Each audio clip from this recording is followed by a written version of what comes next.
It looks like we're about to welcome in Winnipeg Jet forward Andrew Copp into Winnipeg Sports Talk. And if my eyes don't deceive me, this is live from a golf cart somewhere. Andrew, what's going on? How are you doing? And how's the round? Really good. We haven't gone off yet. Try to get this in before we teed off. So my partner's out there in the driving range right now getting ready. So hopefully this puts me in the right mental mindset. Excellent. Well, listen, it's great to have you back on the program. Let's go back to last week. You got the deal done. 1 year with the Winnipeg Jets. Seemed to be a very different process than you went through a couple years ago, of course, going to arbitration. From your perspective, are you pleased with the deal, and how did it all come together? Yeah, I think I'm happy. I guess I was originally looking for a 4 or 5 year deal, but once we added Schmidt and Dillon, there just wasn't a whole lot of cap room available. So I guess my alternative was one to get me to unrestricted free agency next summer and to kind of bank on myself, basically having another good year and kind of continuing to trend upwards. And we'll see where the chips fall then. But really, just as of right now, just concentrate on the team and getting back to Winnipeg and having a good chance of winning this year. I think we got a lot better this offseason. I think losing Appleton is gonna hurt for sure, but some of the additions we made are gonna help us a lot, and just excited to get back and get going. Yeah, I mean, Andrew, you mentioned those additions on the blue line, and I think certainly the fan base and the media have been talking about it. And I think that, the team realizes that that was an area that, the Winnipeg Jets were hoping to improve. From a player's perspective, I mean, you had to be happy hearing that those two guys are coming to town. But of course, with your personal situation, not having a contract yet, it did complicate things as far as what was available in the short term to get done with the Jets. Yeah, I mean, I think that's. I mean, part of me coming back was the excitement about the team. I feel like I could have pushed for a trade or something else to try and get the long term deal and something that I felt I've earned over the course of my career. But with the additions we made, I really wanted to come back and try and make a run here. So like I said, really excited about the additions on the back end. Obviously, Helly and Net is one of the best goalies in the league, if not the best, and we feel really confident in our forward group. I think we're really looking forward to getting back and get everything going. Like I'm saying. What was the group chat with the fellas like when first Brendan Dillon was acquired and then Nate Schmidt the next day?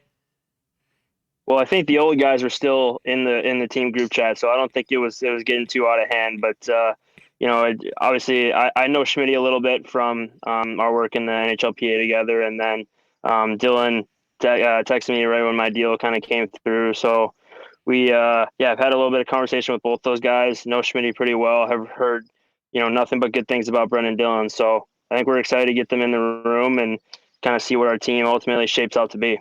It's funny. We had Nate Schmidt on the program yesterday. He was joining us live from the Twins game. Credit to him for finding a great spot to do the interview. I mean, that guy, That's what I heard. I checked with Brownie to make sure that this was okay from the golf course. He said Schmidt did it from the Twins game yesterday. So I'm in the clear. Hey, listen, you're sounding great, and we appreciate you coming in. We got to work it around the tee time and all that.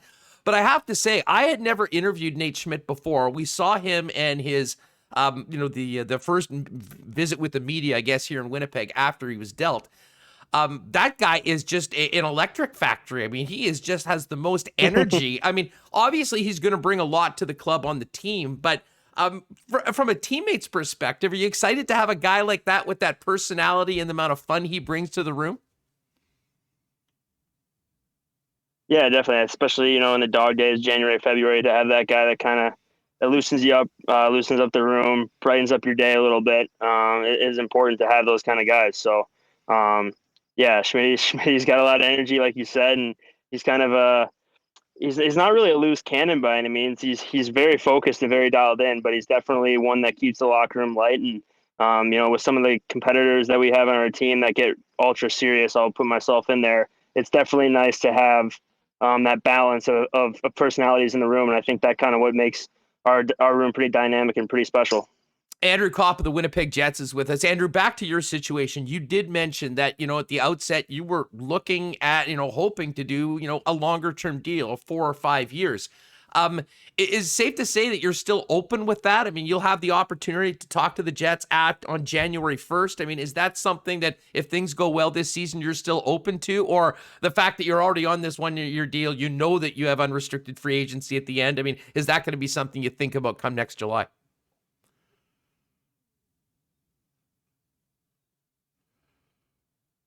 I don't think I'm going to try. I'm really going to try and not think about that as much as possible. I think, I just want to, I feel like I've gotten better every year in the NHL, and I want to do that again, and help the team win. So really going to try hard not to focus on that. Those chips will kind of fall throughout the year and throughout the next off season. But I'm just kind of worried about myself, worried about the team, and trying to get this into a deep playoff run for us, and have a good year and kind of just continue to get better. Well, I mean, and I'm sure you paid attention to guys like Blake Coleman and Barclay Goodrow. I mean, some of these guys that, went and, got a pretty good opportunity to show what they can do for teams playing deep into the playoffs. And I mean, there could be nothing better for your personal situation as well as everybody else for this team to take that next step and be one of the final teams playing late into the spring and summer.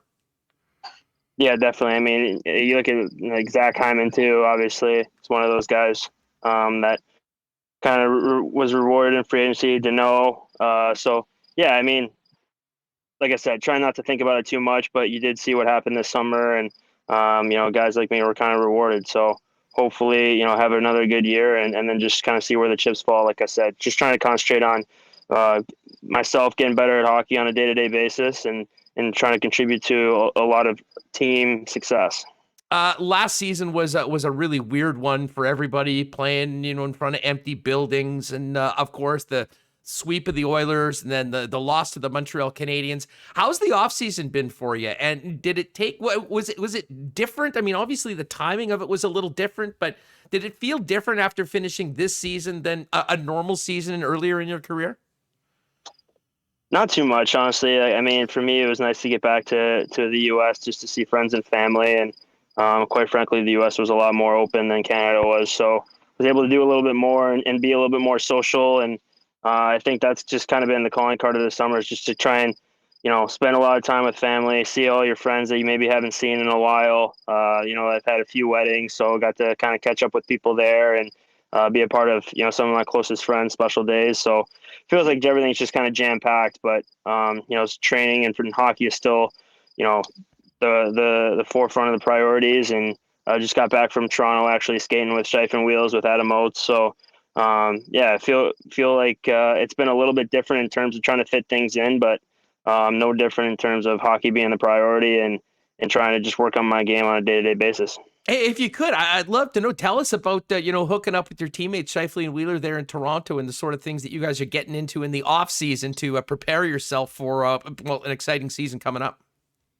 Well, I can't give away too many secrets, but we were together the last 3 or 4 days, skating with Adam, and just kind of trying to work on some things that maybe are weaknesses for one guy or strengths for another, and just trying to kind of get better at hockey. At the end of the day, it's just to make sure that I'm doing the right things on and off the ice, making sure that I'm working on things that I need to improve upon, and still trying to improve my strengths. So I'm not going to give you too many details on what exactly we were working on, but it was definitely nice to spend a few days with those guys and get lunches and dinners and be on the ice together and all that. So we're definitely looking forward to getting together in a month's time. Andrew, now that your contract is done, Pionk is signed, Logan Stanley signed, and Dylan and Schmidt are there. You're talking with the guys. I mean, how would you characterize the anticipation or the excitement within the Jet dressing room of what this team might be capable of next season?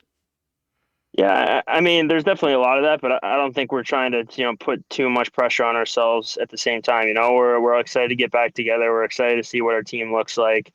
But we're not going to win the Stanley Cup next month. So we know it's going to be a long and, hard process. And, after playing only 55 next year, getting back to 82 games, it's a long season. So we're just excited to get back together and kind of get things rolling. But like I said, we know we're not going to win the Stanley Cup next month. So it's going to be a process, but we're looking forward to starting it off. I imagine another thing that you're probably quite looking forward to is getting back out onto the rink in Winnipeg in a building full of fans, as opposed to the the atmosphere you played in last year.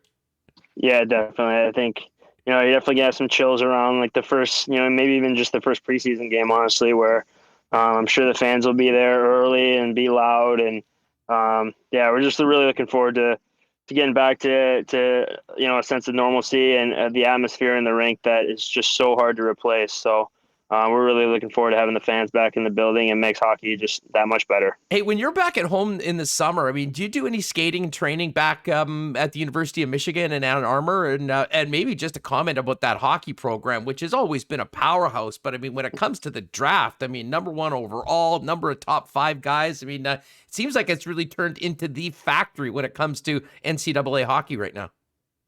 Yeah, I mean, I skate a little bit there. I've been more at the U.S. program actually the past little bit, skating with kind of the Hughes brothers there.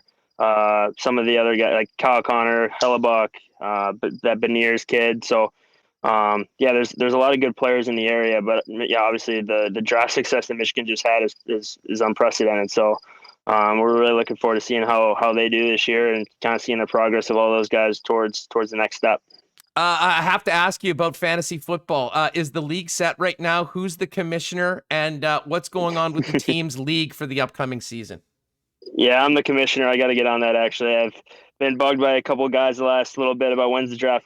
So kind of been on the road a lot the past probably week, 10 days. So I got to put that draft together here in the next few days and get that rolling, because that's a fun time of year for sure. Well, absolutely. Yeah. What are the thoughts? I mean, I know you're always a big Brady guy. You're from Michigan. I mean, who's your team right now, and how are you feeling about the upcoming season? Well, the team is always the Lions, which come playoff time, I have to pick a new team every year. But I'll say, I mean, I like Brady a lot. So I think when Tampa's in the playoffs, I'd be rooting for them too. And my parents pretty much live in Florida in the wintertime now. So I guess that's kind of an easy one for me based on being a little bit of a Florida family now. And on top of that, obviously the Brady connection. Hey, before we go, who won the league last year? Who's the defending champ? Who will be entering the draft room with the belt?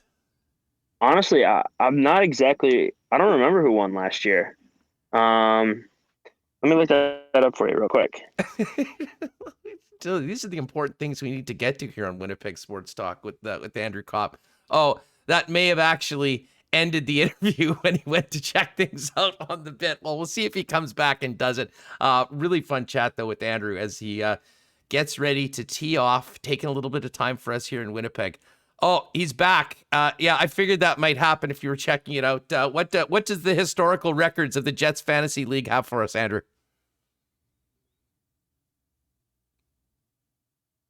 Oh, damn, we lost him. Well, we'll see whether we can get it back again. Probably pins and needles for everyone wondering. We'll get the information at some point. We'll follow that when we talk to the guys throughout the year here on Winnipeg Sports Talk. But a great stuff with Andrew Copp. Obviously looking forward to getting back at it with the Winnipeg Jets, and a really interesting situation for him personally in that the one-year deal maybe wasn't the first choice, but it does afford him an incredible opportunity next summer as an unrestricted free agent. And he will certainly be a huge, huge part of this Winnipeg Jets team going into next year. And as we talked about, I mean, don't be holding your breath on any sort of trade for Andrew Copp, because if that happens, that's a very bad sign for the Winnipeg Jets, because I think this deal, getting him signed for one more year and seeing what happens after that, is a commitment that, they want all hands on deck to see what this group can do together for a full season with the additions on the blue line. So big thanks to Andrew Copp, Commissioner Copp, for joining us today